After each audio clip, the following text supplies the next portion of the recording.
What's going on, everyone? The Bad Habits here. Once again, thank you, by the way. Today, I'm here to review WONKA 2023. Let's go.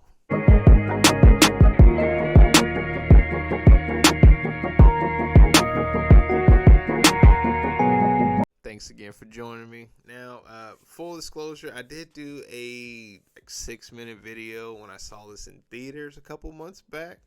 In that video, I said that this movie deserved a proper review. Here we fucking are. I'm excited for this one. I've been listening to the goddamn soundtrack to this all day. Today was a work day, so I just played a bunch of these songs over and over. It helped uplift me and get me in the right vibe for this video. I probably look like shit right now, but you wouldn't be able to tell. Keep a song in your heart and they can't hurt you. Oh wait, heart's over here, this side. This movie, WONKA, starring Timothée Chalamet as the titular character. You know that sarcastic ass Wonka we got in 71 with Gene fucking Wilder? For context, I'm pointing at the Willy Wonka and the Chocolate Factory Blu-ray. Somehow, this fucking guy, that guy became that guy? Alright, I don't know. I don't know shit about fuck. Okay, full disclosure, I gotta get this out the way. There's a big con lingering over this film. I watched the I watched the special features, of course. I'm one of those nerdy fucking guys.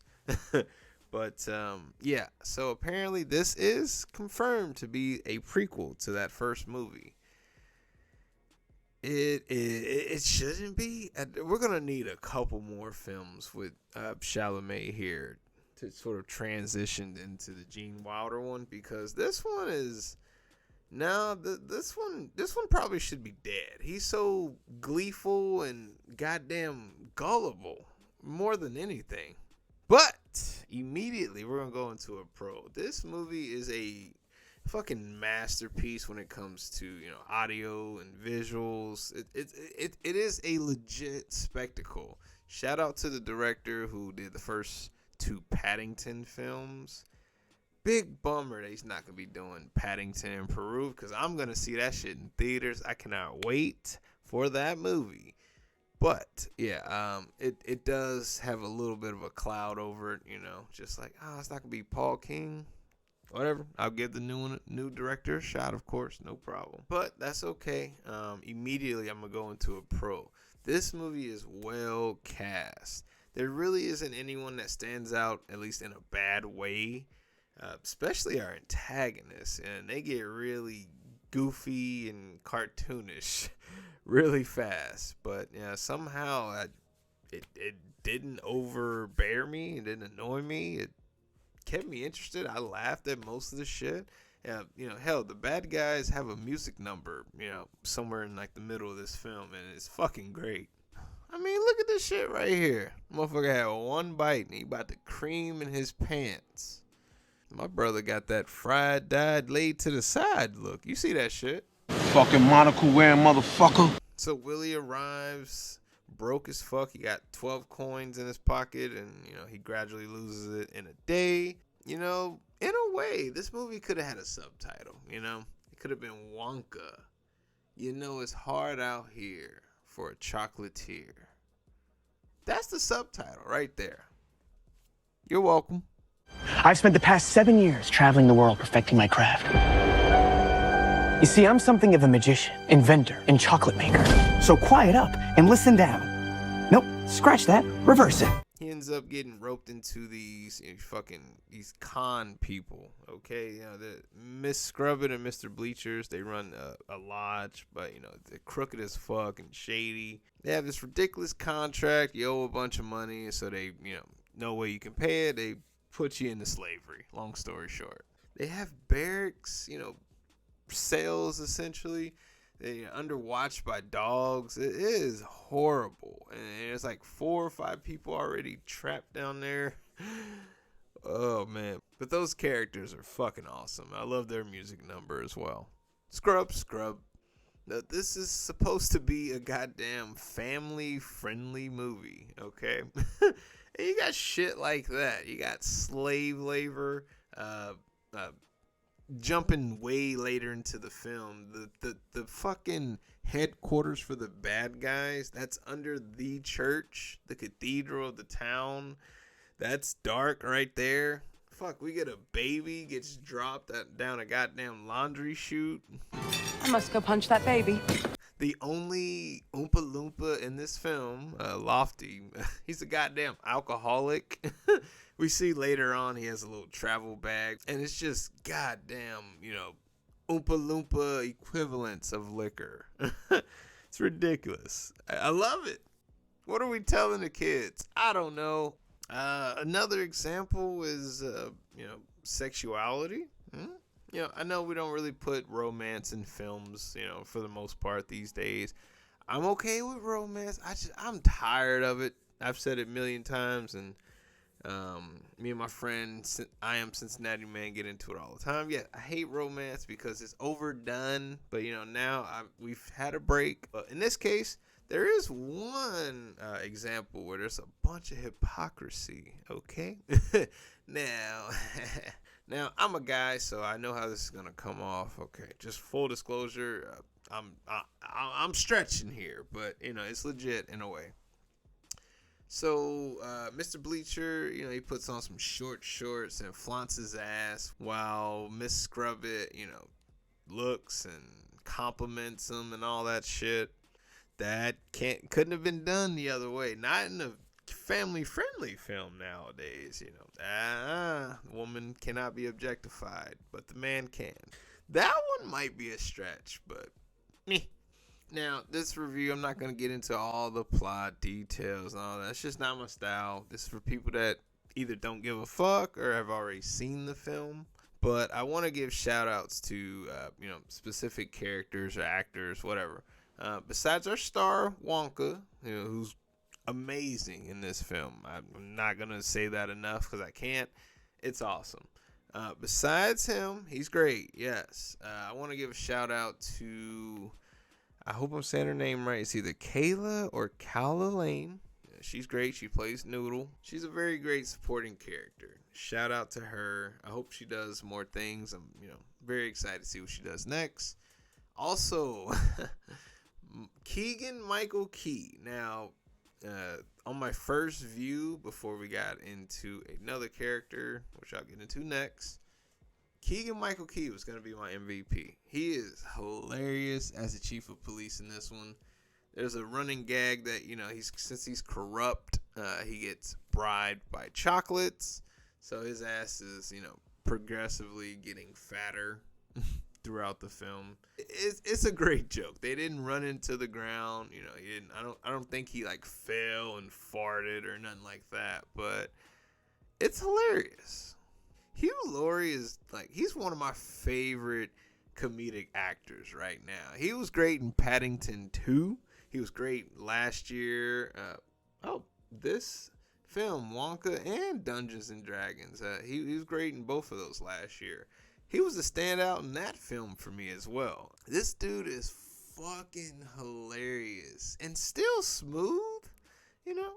I wouldn't fuck with Lofty. I really would. That motherfucker's out here hitting niggas with skillets and shit.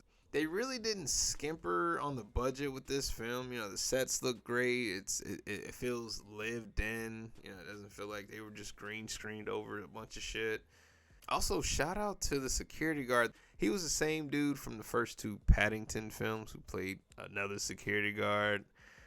I love that guy, man. He better be in the third Paddington film. I fucking love that dude. This next thing I'm going to bring up, it's not really a con, but I'm going to call it a con anyway, because fuck it. It needs more scenes between the chief of police and Wonka. In the trailer, they have that scene, where he sort of, gives them a shakedown, if you will.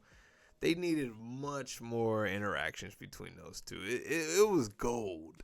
Not a golden ticket, motherfucker. What? No.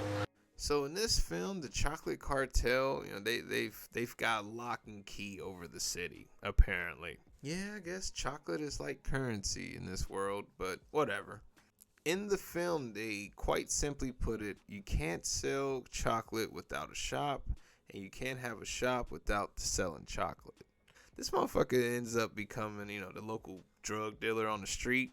And then he disappears like a goddamn Ninja Turtle through the sewers. It's great. Eventually, after doing all that shit enough, he does get his own shop, y'all. I guess they're able to, sign the contracts and build and furnish everything in one day. Whatever. I don't think they technically established that it's been a day, but I don't know. It just felt like it was instant. So I'm going to con it there just a little bit. Also, another con is the runtime might just be about 10 or 15 minutes too long, if I'm being honest with you. It's not enough to ruin it. Obviously, I'm still giving this a great fucking review score and all that. But, yeah, it might overstay just a little bit. Earlier, I mentioned that the Chocolate Cartel, their headquarters under the cathedral. Yeah, so it's run by a shady priest, Rowan Atkinson. Yeah, fucking Mr. Bean himself. I will say, it took a while for them to really do anything with him.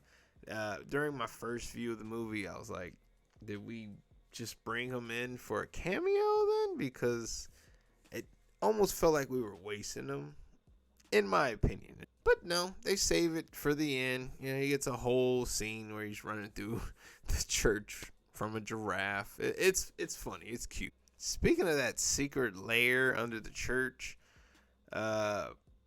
another con actually comes within that scene. Damn it. Okay.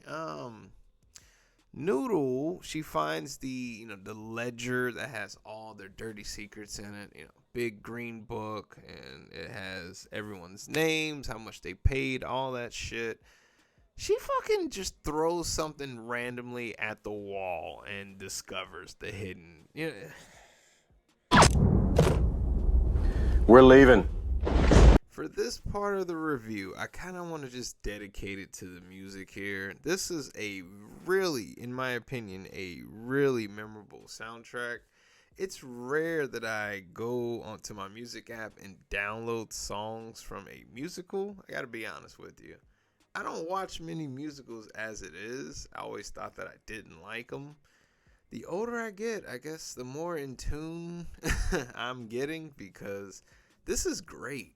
Let's start off the bat. The movie opens with a song called A Hatful of Dreams. That's your opener right there, okay?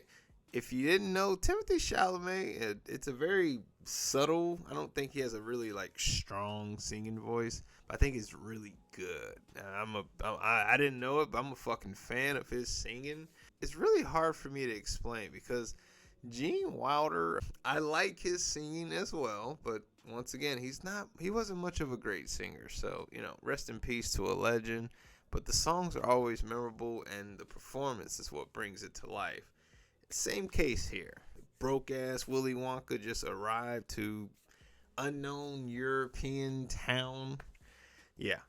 They never really specify. They kind of use architecture from a bunch of different European countries.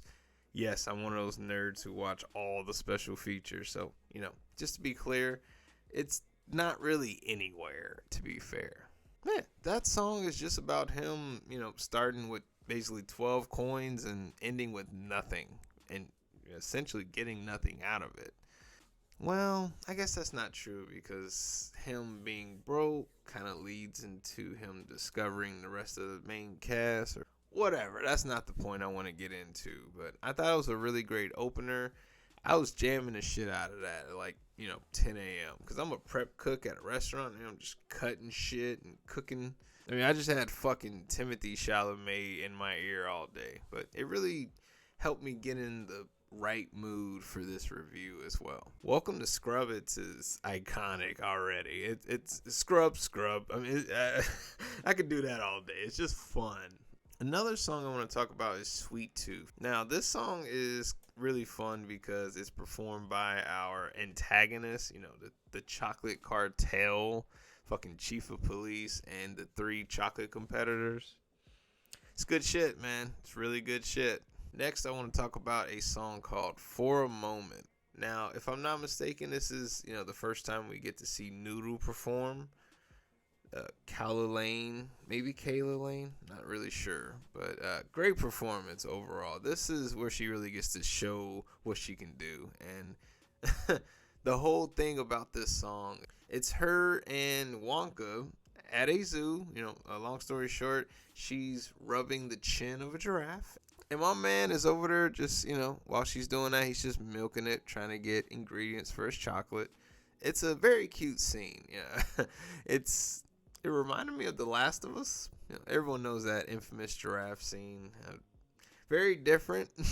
No, none of that. I really like this song because, like I said, Noodle is a orphan, so she has a really sad story. The literal concept of, For a Moment is that, it's her basically saying, for a moment, I forgot to be sad. That's the goddamn, knife in the belly right there. It's whatever. She wants to sing her sad little orphan song. You got fucking WONKA who just overpowers her immediately with this goddamn cheerful glee. It's so innocent as well. It's just a really well done performance. And even the sequence that they go through, that's probably one of the most memorable in my opinion. It's a great fucking song. It might be their best one, if I'm being honest with you. It's not my favorite though. That is actually A World of Our Own. Oof. For a Moment and A World of Our Own, that played more than any two songs today, and it's ridiculous. I did not get tired of these two. But A World of Our Own, that's my personal favorite, y'all. They're fucking showstopper songs, in my opinion. You might end up liking Sweet Tooth more, or something totally different. One of the subtle things is Noodle and WONKA at the zoo. That's just what it's called on the soundtrack. It's just a score, no one singing, just a little background music. It's great. I like shit like that. Hugh Laurie as the Oompa Loompa Lofty. He gets, the typical Oompa Loompa song, but he also gets a few others with a twist. Those are also great. He's really just showing his ass. Shout out to Hugh Laurie. Okay, I took you aside long enough. Let's get back to some pros and cons. Typical TBH shit. Let's go. Hey, you're white. Smile. I haven't really discussed a bunch of the supporting cast, the other slaves. They all have a role in their, respective place in this film. I'm just not going to really go over it, honestly, but they're well played. They are memorable. I will say that. I just don't want to get into them, but whatever. Their presence is felt throughout the film. They're not like just written into one scene and forgotten about. No, they're a constant. So much so that they even get some of the epilogue, which I guess kind of helps explain why they're not in the Gene Wilder film. After the chocolate cartel is brought down, at the end of the film, everything's been revealed and all that. Some twists and turns there. There's a twist in there I'm not really getting into in this review. Watch it. Hope you like it. What? At the end of the film, y'all, Willie, as a child before his mother passed, which we didn't get into in the review. That's okay. Fuck! Willie explains that, he's passionate about this because his mom was. She's the one who made the best chocolate in the world, at least in his eyes. So at the end, he eats the final bar that she made him before she passed away.